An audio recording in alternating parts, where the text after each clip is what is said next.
बार बार वो इंसान मुझे धोखा देकर चला जाता है और बार बार मुझसे दूर चला जाता है। फिर चीटिंग करता है, फिर आ जाता है, फिर चीटिंग करता है, फिर आ जाता है। सर, कोई ऐसा तरीका है जिससे हम चीटर इंसान को पहचान सकें, किसी धोखेबाज इंसान को पहचान सके? धोखेबाज पार्टनर को पहचाना जा सकता है। बस उसके लिए आपको क्या करना है, ये वीडियो को पूरा देखना है। इस वीडियो में जो बताया जाएगा उस टोटल ट्रिक को ध्यान से फॉलो करना है।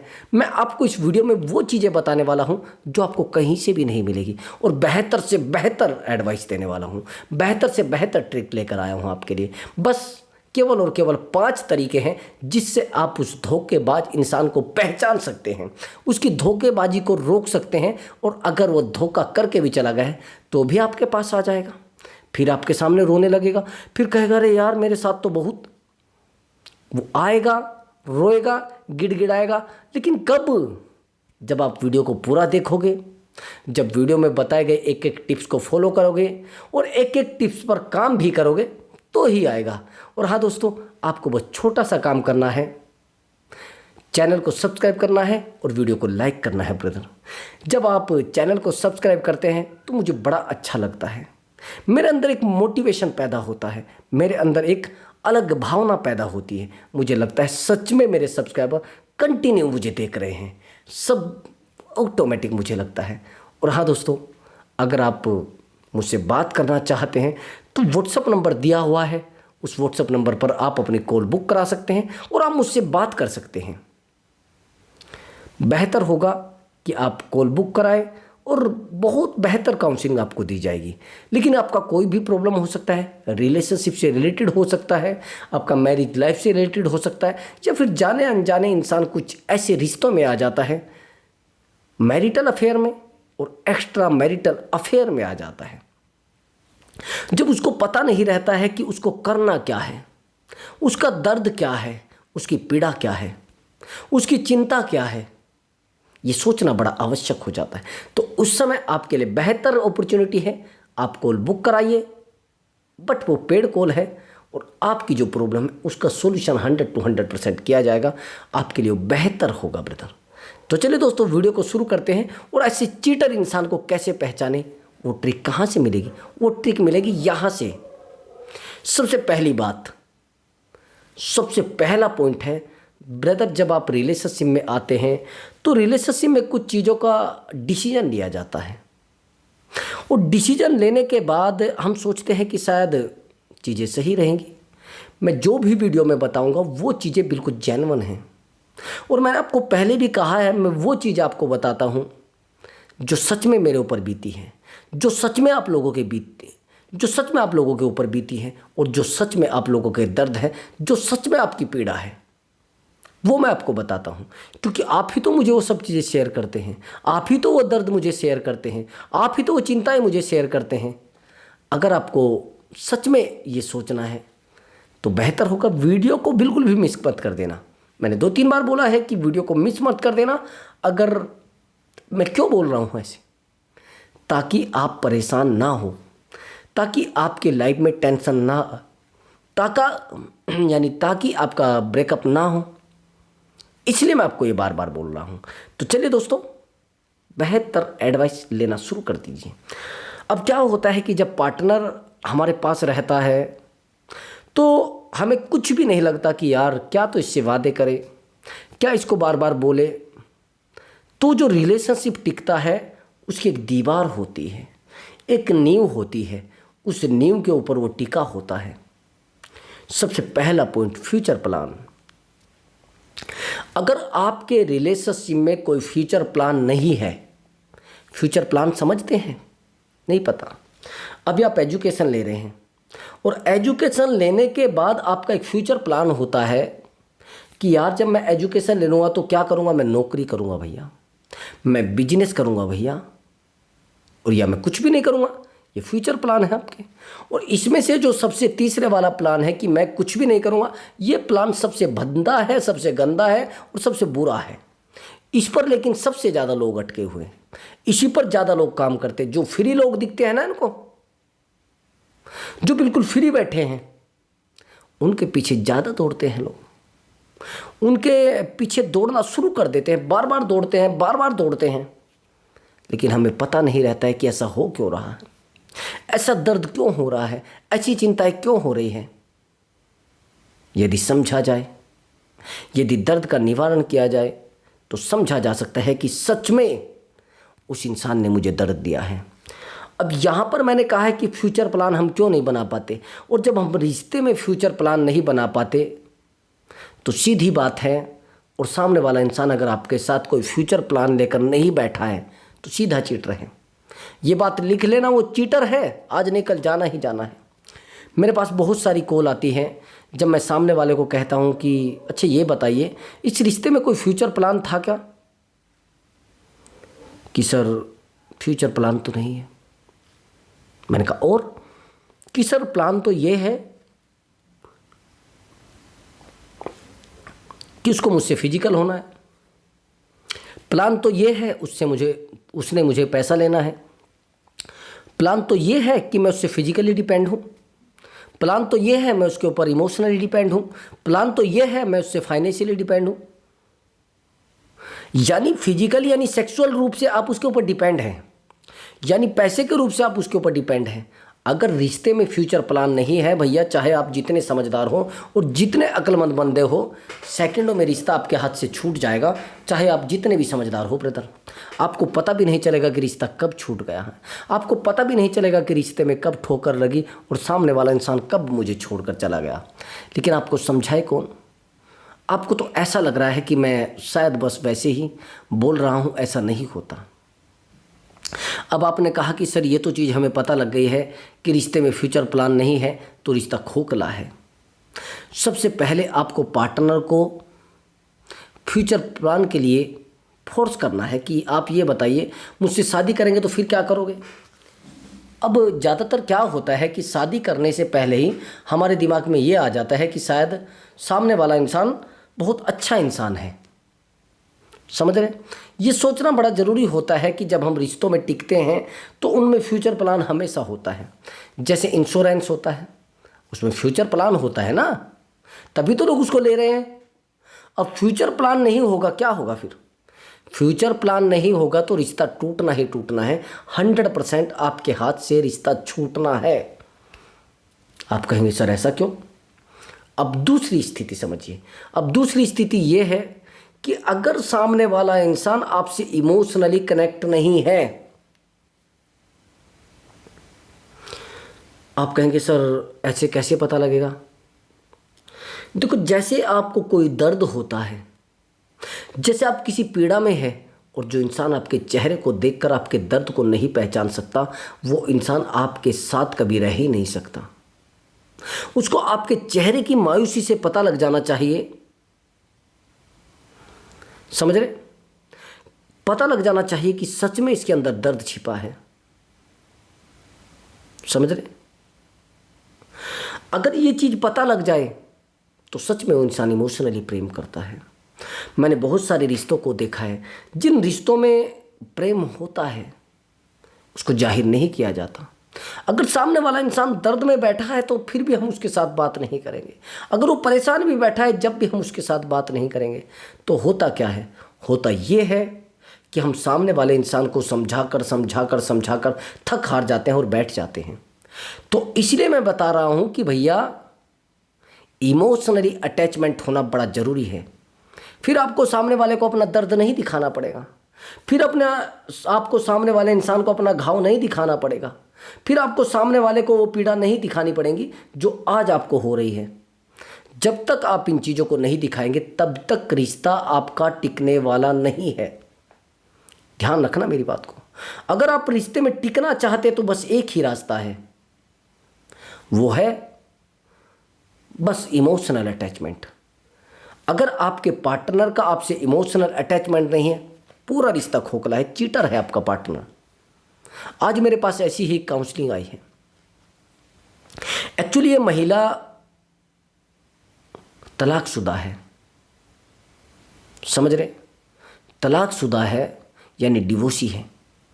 अब पता नहीं है हस्बैंड कैसे थे, पहले तो दुख वहाँ से मिला है और दुख मिला तो इसने सोचा कि चलो जीवन चला ले, मैं किसी के जीवन पे कोई उंगली नहीं उठाना चाहता।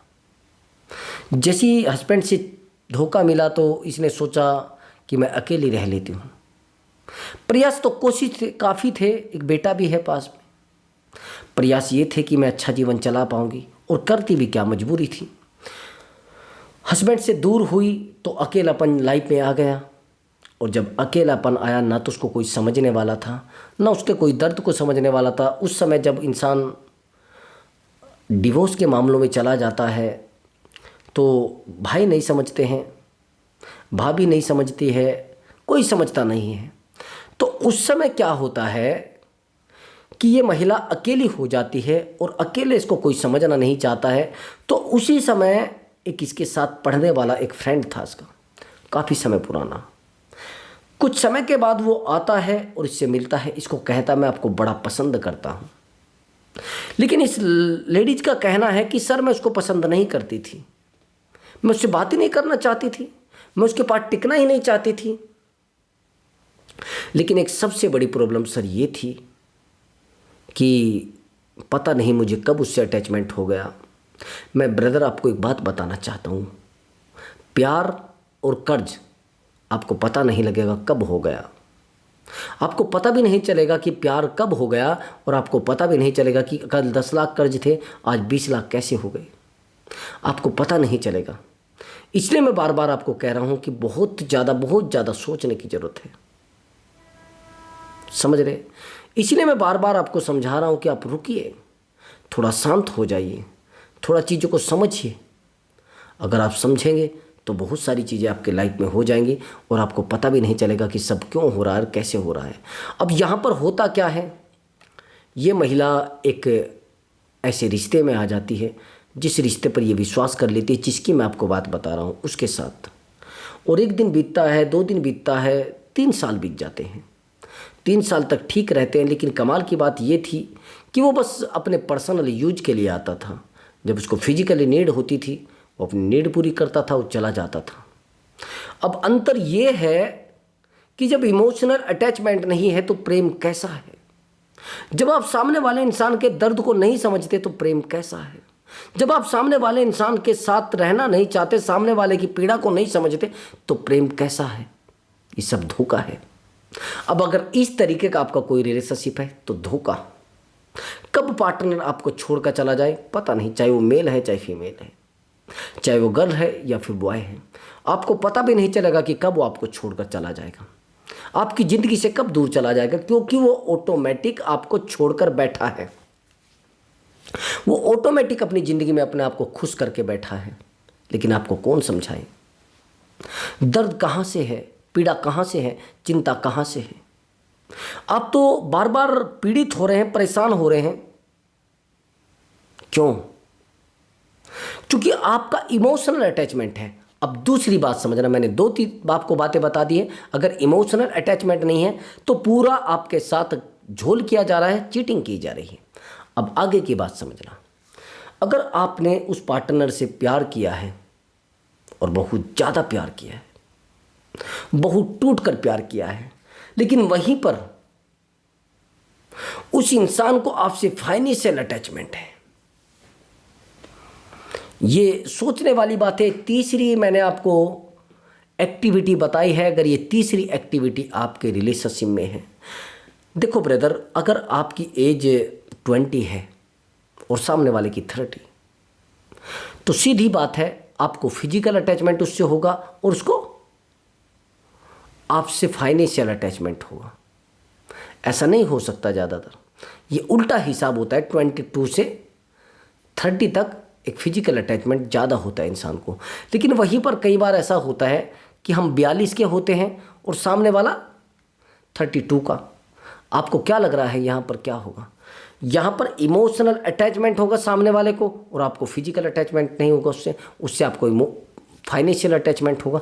आपको इस समय पैसे की नीड है, सामने वाले को इमोशन की नीड है। आया समझ में आपको अंतर? यानी सामने वाले को इमोशन की नीड है और आपको पैसे की नीड है।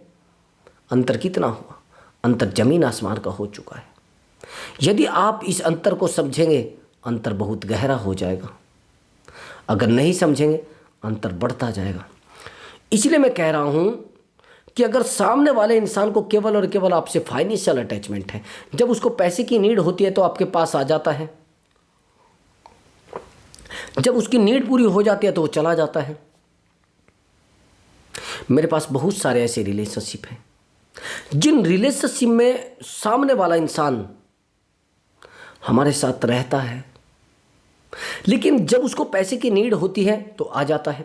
मेरे पास एक ऐसा रिलेशनशिप है ब्रदर, अगर आप बात सुनेंगे और मेरी वीडियो को सही से देखेंगे तो हैरान हो जाएंगे आप। रिलेशन की स्टोरी एक से एक पड़ी है। ये कहता है कि सर एक्चुअली मैं एक मैरिड महिला हूँ और मेरे हस्बैंड की डेथ हो गई थी, लेकिन उस समय तो मैं परेशान ज़्यादा नहीं हुई और मुझे एक अनमैरिड बंदा मिल जाता है जिसकी एज ओनली 22 होती है और मेरी एज 34 है। और ये बंदा पहले तो मेरे पीछे पड़ा रहता था और मैं इसके पीछे नहीं पड़ती थी। बार बार मुझे तलाश करता था, बार बार मेरे पीछे आता था, बार बार मुझसे बात करने की कोशिश करता था। और सर ये जिस दिन मुझे मिला था बड़ी ख़राब हालत में मिला था। कपड़े फटे हुए रहते थे, जूते फटे हुए रहते थे, नशा बहुत ज़्यादा करता था। लेकिन पता नहीं मुझे कब हमदर्दी आ गई, मैं इस बंदे से प्यार करने लगी सर। ये इतना गिरा हुआ निकला सर, इतना गिरा हुआ निकला, पता नहीं वो प्रेम कब परवान चढ़ा और मुझे पता नहीं लगा। मेरी फैमिली वालों को मैं दुश्मन लगने लगी। सारा सारा दिन इसके बारे में सोचती रहती थी, सारा सारा दिन इससे प्यार करती रहती थी, सारा सारा दिन इसके पास, सारा सारा दिन पीछे इसके दौड़ती रहती थी। सर मैं एक मिडिल क्लास से हूँ और सामने वाला तो लो क्लास से है, पूरा लो क्लास से। लेकिन सर इस लो क्लास ने मुझे जीरो कर दिया है। इसने मेरी पूरी तरीके से ज़िंदगी बर्बाद कर दी है। और कमाल की बात यह है, जब इसने मुझे दर्द की कहानी बताई तो बड़ी हैरानी की थी। इस लड़की ने मुझे बताया कि सर ये लड़का मुझे इतना मारता है, इतना मारता है, इतना पीटता है कि यहाँ तक ऐसा भी हुआ है कि कई बार तो ऐसा हुआ है कि जो बाइक की चाबी होती है वो बाइक की चाबी इसने मेरी बॉडी में घुसा दी थी। आप समझ रहे मेरी बात को कि सर बहुत मारता है, बहुत पीटता है, लात से पूरा मारता है। लेकिन सर पता नहीं मुझे क्या हो गया है, मुझे इससे बात किए बिना अच्छा नहीं लगता है। सर ये जब भी मुझे बात करता है पैसा मांगता है और सर 10-20 गालियाँ मुझे दे देता है। जब भी फ़ोन करता है कभी कुछ बोलता है, कभी कुछ बोलता है, कभी ये कहता है, कभी वो कहता है। तो आपको ये रिश्ते कैसे लग रहे हैं? आपको लग रहा है यहाँ पर कुछ है? यहाँ पर केवल और केवल सामने वाला फाइनेंशियल अटैचमेंट बना चुका है और आपकी तरफ से इमोशनल अटैचमेंट है। इसने कहा कि सर मैंने उसके लिए इतना कुछ किया है, मैं कैसे उसको छोड़ दूँगी। यहाँ तक कि अपनी मैं फैमिली से भी दूर हो गई हूँ। मेरी फैमिली वालों ने भी मुझे ये कह दिया था कि हमें तुझे नहीं रखता है भैया, तू पागल हो चुकी है उस लड़के के चक्कर में, तू बर्बाद हो चुकी है उसके चक्कर में। सर मैं खुद पर भी ध्यान नहीं देती, मैं रात रात भर उसकी वेट करती रहती हूँ, रास्ते में खड़ी रहती हूँ, एक बार ये दिख जाए मुझे। मैं पूरा पूरा दिन उसकी कॉल का वेट करती रहती हूँ, मैं पागल हो जाती हूँ सर। उससे बिना बात किए मेरी ज़िंदगी पूरी तबाह हो चुकी है। मैं नहीं जीना चाह रही, बड़ी प्रॉब्लम में हूँ सर, प्लीज़ गाइडेंस मुझे दीजिए। अब जब मैं इसको गाइडेंस देने लगा, और सच बात यह है कि उस लड़के का कभी कॉल नहीं आता था, अभी 2-3 दिन से कॉल आ रहे हैं। अभी 2-3 दिन से वो कंटिन्यू कॉल कर रहा है। इसको कहते हैं वाइब्रेशन। जैसा आप सोच रहे हैं वैसा आपके जीवन में होना शुरू हो जाता है। जैसा आप कर रहे हैं, जैसा आप देख रहे हैं, वो सब चीज़ें आपके जीवन में आना शुरू हो जाती हैं। लेकिन अगर आपने सोचा कि मुझे जीवन में सच में दर्द चाहिए तो दर्द मिलना शुरू हो जाएगा। तो इस रिलेशनशिप से हमें क्या एजुकेशन मिलती है, क्या शिक्षा मिलती है? वो ये मिलती है कि भैया रिश्ता तो है, रिश्ते का मैं कुछ नहीं कहता हूँ, लेकिन रिश्ता फाइनेंशियल अटैचमेंट का है। रिश्तों में अगर फाइनेंशियल ज़्यादा जुड़ रही हैं चीज़ें तो टिकना बंद कर दो, जुड़ना बंद कर दो, बात करना बंद कर दो। रिश्तों में उतने रहिए जितना ठीक है, ज़्यादा रहोगे तो टूट जाओगे। अब आपने सामने वाले इंसान को बताया कि ये सब चीज़ें ठीक हैं, प्यार भी आपने किया, सामने वाले इंसान ने भी आपसे प्यार किया। अब यहाँ पर आप फाइनेंशियल से भी हट के अब मैंने कहा कि अगर इस तरीके का कोई रिश्ता बना है तो उससे दूर हट जाइए, और दूर नहीं हट सकते तो रिश्ते को संभालने की कोशिश करिए, मेंटेन करने की कोशिश करिए। फिर दर्द मिल रहा है या पीड़ा मिल रही है या चिंता मिल रही है, उसको मत सोचिए। अब आगे की सिचुएशन समझना। आगे की सिचुएशन ये है कि सामने वाला इंसान आपको समझ रहा है, आप उसको समझ रहे हैं, लेकिन चिंताएं कहाँ है, दर्द कहाँ है? वो दर्द यहाँ है, मैं जो आपको बता रहा हूँ। अब ध्यान से सुनना। एक रिलेशनशिप होता है फिजिकल, कि जब आपको फिजिकल नीड हुई तो आपने पूरी कर ली, जब उसको फिजिकल नीड हुई तो पूरी कर ली। मेरे पास कुछ ऐसी कॉल आती है कि सामने वाला इंसान सर मुझे जब कॉल करता है जब उसको फिजिकली नीड होती है और फिजिकल होता है और चला जाता है, कि सर कई बार तो मेरी लाइफ में ऐसा हुआ है, सर मेरे जो हस्बैंड हैं वो गवर्नमेंट में हैं और गवर्नमेंट में बहुत अच्छे पद पर भी हैं, लेकिन सर मेरा उनसे बिल्कुल भी इमोशनल अटैचमेंट नहीं है, और सर उनका भी मुझसे इमोशनल अटैचमेंट नहीं है। मैंने कहा क्यों? कि सर कई बार तो ऐसा हुआ है कि जैसे वो मुझसे फिजिकल होते हैं वो मुंह उधर घुमाकर सो जाते हैं, और फिजिकल भी उस तरीके से, बड़ा गंदा बिहेवियर। कहते हैं कि जब तक तू फिजिकल नहीं होगी तो नहीं सो सकती, और सर जब तक वो, चाहे मेरी तबीयत खराब है, चाहे मैं कितनी भी पीड़ा में हूँ, चाहे मैं कितनी भी चिंता में हूँ, ये इंसान बिना फिजिकल हुए सोता नहीं। ये कहता है कि नहीं नहीं मुझे फिजिकल होना है। आप इन रिश्तों को क्या कह रहे हैं? इन रिश्तों में बस लड़ना बचा है, प्रेम नहीं बचा है। इन रिश्तों में बस तनाव बचा है, सही स्थिति नहीं बची है, प्रेम नहीं बचा है।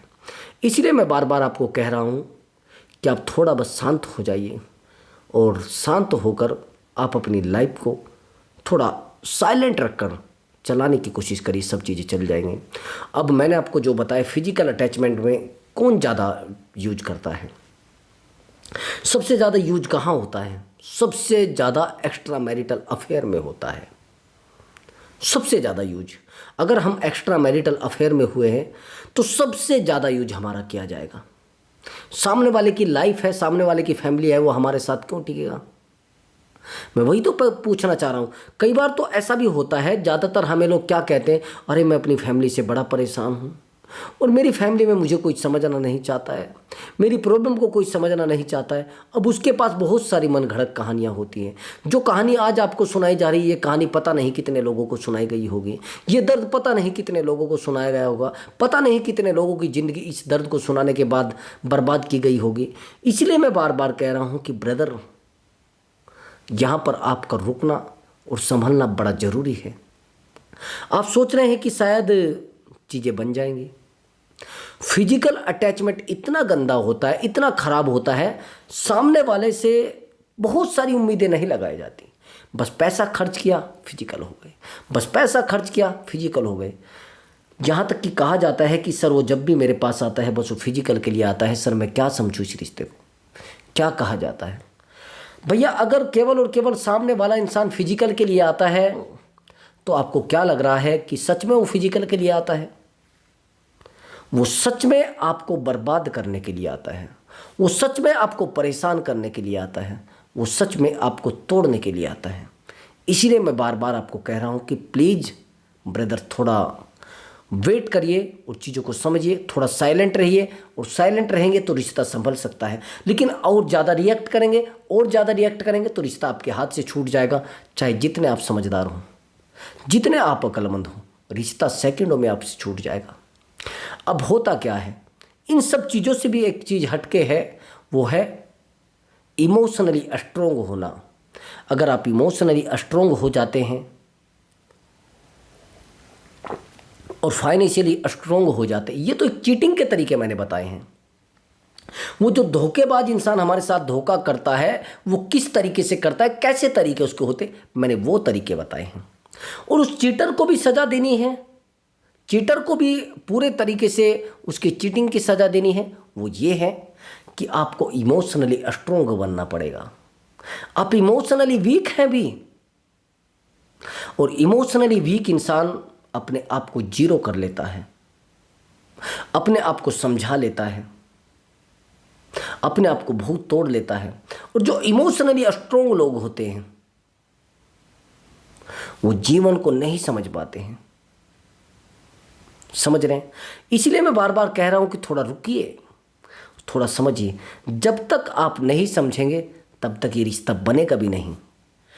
उस इंसान को सज़ा देनी है तो इमोशनली आपको स्ट्रोंग बनना पड़ेगा, और इमोशनली स्ट्रोंग नहीं बनेंगे तो रिश्ता आपका खोखला हो जाएगा। आपको पता भी नहीं चलेगा कि रिश्ता आपके हाथ से कब छूट गया है, दर्द आपके हाथ से कब चला गया है, कब आप पीड़ा में आ गए हैं, कब पार्टनर आपको ये कहकर चला गया मुझे तेरे साथ नहीं रहना है, मैं तेरे साथ क्यों रहूँ भैया, मैं इतने दर्द में क्यों रहना पसंद करूँगा। इसलिए कोशिश करो खुशियों को कलेक्ट करने की। जब आप खुशियों को कलेक्ट करते हैं तो रिश्ता और ज़्यादा गहरा होता है, रिश्ता और ज़्यादा बेहतर होता है, रिश्ता और ज़्यादा स्ट्रोंग होता है। मैं इसीलिए बार बार कह रहा हूँ कि आपका इमोशनली स्ट्रोंग होना बहुत ज़्यादा ज़रूरी है। आप अपने आप को समझाने की कोशिश भी करते हैं लेकिन कुछ भी नहीं होता है। आप अपने आप को बिल्कुल रोकने की कोशिश करते हैं लेकिन कुछ भी नहीं होता है। इसलिए मैं बार बार कह रहा हूँ कि भैया रुकिए, और रुकने के बाद इमोशनली स्ट्रोंग बने और फाइनेंशियली स्ट्रोंग बने, फिर देखिए रिश्ता कैसे टिकता है। तो दोस्तों, अगर आपको हमारा वीडियो अच्छा लगा है तो बस छोटा सा काम, वीडियो को लाइक ज़रूर किया करें। नमस्कार दोस्तों, मैं मिलता हूँ अगली वीडियो में एक बेहतर ट्रिक के साथ।